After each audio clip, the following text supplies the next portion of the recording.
Hey guys, welcome back to the WODdoc Project365, episode 365. We finally came full circle. We are right back in the same spot that we started 1 year ago today. It's kind of hard to believe that it has gone by so quickly, but I thank all of you for your support, and it really means a lot to me. It's a bunch of inspiration and a lot of good things coming forward this year that I'd like to talk to you about. You'll see them as we progress through the next couple months. That's right, we are going to keep on going. This project does not stop. 365 does not mean 1 year. It means every damn day. So one of the things that I really want to talk about is kind of looking back a year ago today. I started this and I started talking about the concept of a hip hinge. And the reason I did that is because I really do believe it is the most important aspect that we have in performance, CrossFit or human performance or functional fitness in general, right? And here's the reason why, is because in the end, we have a whole bunch of squatting activities.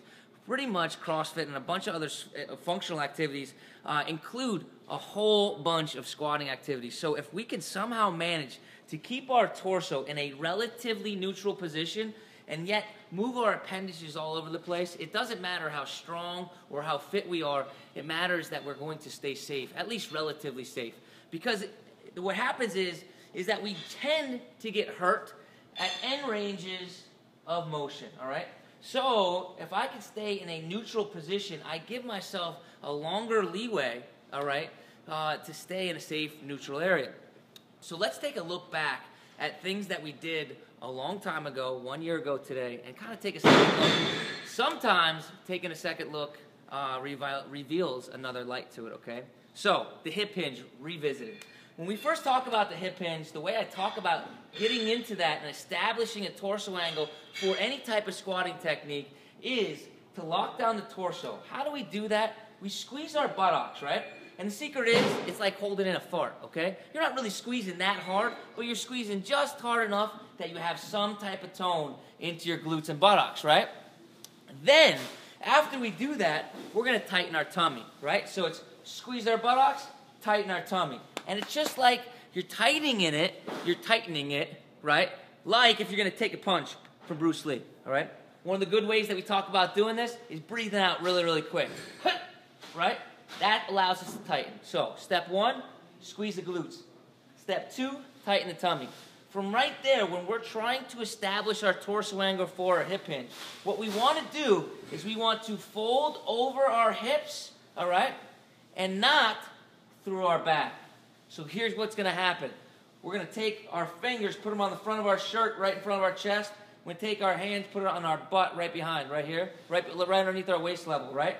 We're going to push our butt back, hinging over top of our hips, and pull our chest forward, okay? The way I like to get into this is we're going to go all the way back and all the way forward till we feel like we're going to fall over. It's going to look just like this. Feet are going to start together. Pull, pull, I fall, I keep on pulling until I fall over, right? Second time we go ahead and do that. We pull, and we keep on pushing back until we feel like we're going to fall, right? And at this time, we break our knees. We break our knees into an athletic position, and that allows us to regain our balance.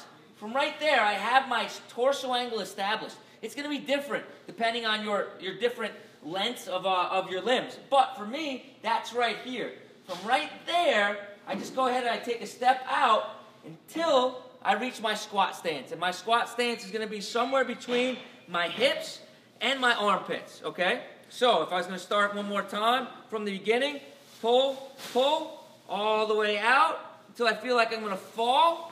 I bend my knees to regain my balance. I step out somewhere between my hips and my armpits, and that is my torso angle that has been established, okay? It's a really great way to move on from there. We could do a whole bunch of activities from there. Anything that has to do with keeping our torso in a neutral position and going into a squatting position from there. Guys, that is the hip hinge revisited, and that is Project 365 1 year later. Thank you guys again. I appreciate it so much for all your support. I will see you guys tomorrow, but until then, we're optimizing function to optimize performance.